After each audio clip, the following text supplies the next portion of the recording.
Welcome to the College Investor Audio Show, where we talk about the biggest issues impacting millennial money, from student loan debt to side hustles to building wealth. We will show you how to get out of debt so that you can build real wealth for the future. Greetings and welcome to the College Investor Audio Show. So glad you're along today. We'll take a look at everything to know about IBR and PAYE, or pay. If you have big student loans, a lower income, or maybe both, you probably see the acronyms IBR and pay tossed around a lot as you look for ways to make your budget work without defaulting on your debt and wrecking your credit score in the process. Both IBR and PAYE offer lower monthly payments and eventually loan forgiveness to people that meet their standards. Yeah, we've mentioned them a lot and on multiple occasions, but today's podcast goes really in depth on what these programs are, where they come from, and how they can help you manage your monthly budget and eventually ditch your debt. What is discretionary income? Because both IBR and pay rely on discretionary income to calculate your payment, it's worth understanding what this is before we get into how the programs work. Discretionary income has a technical definition under federal education law. The government will calculate it for you when you apply for IBR or pay, but you can estimate it now. Find your adjusted gross income, that's the money you pay federal taxes on, as distinct from your total gross income. Find the federal poverty guidelines for your location and family size and multiply that number by 1.5. Subtract number 2 from number 1 to find your annual discretionary income, then divide by 12 for your monthly discretionary income. Basically, the government thinks some level of income should not be available for student loan repayment, whereas anything you make above that line is available for student loan repayment. IBR. What it is and where it comes from. IBR stands for Income-Based Repayment, and it's exactly that, a payment program for your student loans that is tied to your income. Sometimes people talk about IBR casually to mean all types of income-driven repayment plans, but it's actually a specific federal program for certain types of borrowers. It's been around since 2007, when President George W. Bush signed a big overhaul of federal financial aid practices. It was one of the first of a group of programs that has recognized the reality that some people take out a lot of debt in anticipation of an income they just can't get. Since there's almost no way to discharge student debt in bankruptcy, these programs now at least offer some kind of way forward for borrowers with federal, not private, loans. IBR. Who is eligible and what types of loans are included? The federal government maintains a big guide to all the various programs for loan repayment. As always, make sure to check this source to see if anything's changed. But as of right now, you can apply for IBR if you borrowed through the Direct Loan or Federal Family Education Loan, FFEL programs. Your loans are direct loans, subsidized or unsubsidized, federal Stafford loans, subsidized or unsubsidized, direct or FFEL plus loans made to students, and direct or FFEL consolidation loans that do not include parent plus loans. Your payment amount under IBR's calculation would be less than your payment under the standard 10-year repayment plan. Note that parents who borrow plus loans are kind of screwed by this program, as well as by pay below. It's generally a lot easier for a former student to get loan relief, so be really careful about taking out loans if you're a parent, especially if you don't feel like your income is secure. IBR, how payments are calculated. So IBR payments are calculated based on, your income, but also on what state you're in and your family size. They are set at 10 or 15% of your discretionary income, what we just talked about earlier, and recalculated every year based on updated information you provide about your income and family size. Whether your payment is 10% or 15% of your discretionary income depends on when you took out the loan. If you took it out after July 1st, 2014, you're in luck. If you have an older loan and qualify for pay, we'll get to that in just a second, you'll be in better shape there. IBR, how to apply. You can apply for IBR through the Department of Education, and we have a link to it at thecollegeinvestor.com. Note, you have to submit a separate application for each loan servicer if you have more than one. This application actually is good for all the student loan income-driven programs, including IBR. You can ask for a specific program or allow your student loan servicer to determine what you're eligible for. You'll need to submit information about your family size, location, and adjusted gross income so that the government can calculate your payment. If your AGI is pretty close to what's been on your recent federal tax returns, this will be an easy process. If you're applying because of recent job loss or income drop, however, you'll need to provide some alternative documentation, like pay stubs. IBR, payoff and loan forgiveness. Getting the most out of IBR depends heavily on keeping up to date on your paperwork. You have to recertify your income and family size every year, reporting any changes.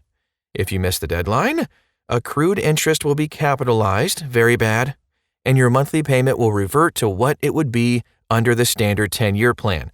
So seriously, don't miss the deadline. However, if you start IBR today, then if you keep on making your payments for 20 or 25 years for loans made before July 1st, 2014, any remaining balance will be forgiven with the caveat that under current law you'll have to pay income taxes on any forgiven debt. PAYE. What is it? And where does it come from? PAYE stands for Pay As You Earn. It's been around since 2012 and was signed into law as part of another big student loan reform under President Obama. While you're in the program, your monthly payments will be a maximum of 10% of your discretionary income. Another benefit PAYE has is that while you're in it, interest is not capitalized. When you leave the program, accrued interest will be capitalized, but only up to a point. The capitalized interest can't increase the principal by more than 10%.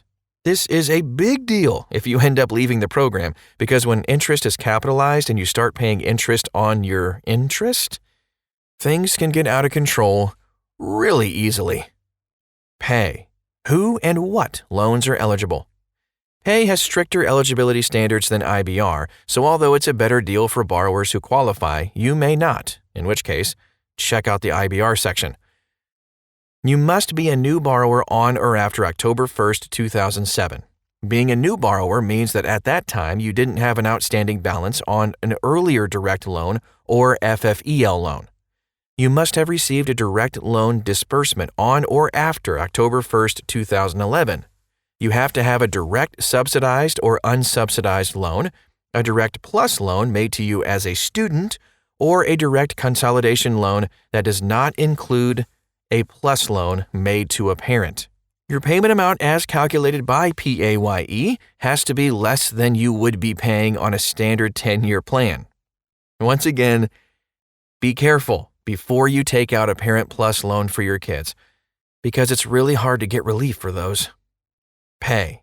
How payments are calculated and what happens to interest while you're in this program. Your monthly payment will be 10% of your discretionary income. If this payment doesn't cover the interest on your loans, then they will keep growing. Let's say you can only afford $100 a month, 10% of your discretionary income, and your loan accumulates $200 of interest a month. That leaves you with $100 a month of what's called excess interest. PAYE will forgive half of that, meaning that instead of growing by $100 a month, it'll grow by $50 a month. Not amazing, but better than nothing. If your income grows to the point where you leave the program, excess interest will be capitalized, but only up to where 10% is added to the principal. Phew! PAYE. How to apply. You can apply for PAYE in a link that we have at thecollegeinvestor.com. Quick note. You have to submit a separate application for each loan servicer if you have more than one, just like in IBR. This application actually is really good for all the student loan income-driven programs, including IBR. You can ask for a specific program or allow your student loan servicer to determine what you're eligible for. You'll need to submit information about your family size, location, adjusted gross income, so that the government can calculate your payment. And also, just like IBR, if your AGI is pretty close to what's been on your recent federal tax returns, this is going to be an easy process for you. If you're applying because of a recent job loss or income drop, however, you'll need to provide some alternative documentation, like pay stubs. PAYE, payoff and loan forgiveness. As with IBR that we talked about earlier, you have to recertify your income and family size every year. Don't miss the deadline. If you do, not only will accrued interest capitalize, but your payment will be reset to what it would be under the 10-year standard repayment plan. Very not good, so keeping up with these plans' paperwork is going to be key. The good news, and it could be very good news, is that if you still have debt left after 20 years of PAYE payments, it will be forgiven. With the caveat and reminder that under current law, you'll have to pay income taxes on the amount forgiven. Please keep that in mind. But what about Repay? The revised PAYE plan was instituted in 2015 and expanded the PAYE program to borrowers that didn't meet some qualifications for the original flavor of PAYE. First of all, PAYE required you to be a fairly recent borrower. But whenever you took out your federal loans, even if it was back in the 90s or early 2000s, or even earlier than that, you can qualify for Repay. Also, if your income is a little higher, you may still be eligible for Repay even if you don't qualify for IBR or PAYE. You can only get into IBR or PAYE if your payment, 10 or 15% of discretionary income, would be lower than your standard payment on the 10-year plan. With Repay, you can be eligible even if you're not at that point. Why might this be beneficial? If you anticipate your family size increasing or your income dropping, you can start the 20-year clock on making Repay payments now, instead of waiting, and your payment will always still be capped at 10% of discretionary income. Repay differs in a few other ways from IBR and PAYE. Your spouse's income will figure into determining your discretionary income, even if you file taxes separately. You may end up paying more interest than you would under PAYE, because PAYE includes some interest forgiveness provisions that Repay doesn't. For most people, PAYE is probably a better deal if you qualify, but if you don't, Repay might be a better option than IBR. Are there any downsides to either IBR or PAYE? Well, yes. They're great options if you have a lot of debt relative to your income, but you should know that there are some downsides. First, you'll end up paying more over time than you would if you just paid them off in 10 years or even less. This is because you'll be paying for 20 or 25 years. So even with a lower payment per month, it's going to add up. Second, as of right now, you will have to pay income taxes on any debt that's forgiven. That could be a huge problem if your debt keeps growing over time. Many IBR and PAYE payments don't cover the interest. So the loans keep growing, and what ends up getting forgiven is tens to hundreds of thousands of dollars. Yikes! This is a long way in the future for most borrowers, but it's good to be aware of it and try to lobby lawmakers to do something about this before it starts really hitting people hard. Third, relative to standard payment plans, it's just more of a pain and more paperwork. You have to keep recertifying and providing new information every year. None of these downsides should stop you from pursuing IBR or PAYE if you qualify. These programs can be lifesavers if you simply can't afford the standard payments. But if you can make standard payments, those are probably going to be a better option to avoid these downsides. It's a better option because you pay less too. The bottom line? If you're struggling with huge loans and a low income, PAYE or IBR could massively reduce the amount you have to come up with each month. That's not going to solve all your problems, but even 10% of your discretionary income might end up feeling like a lot.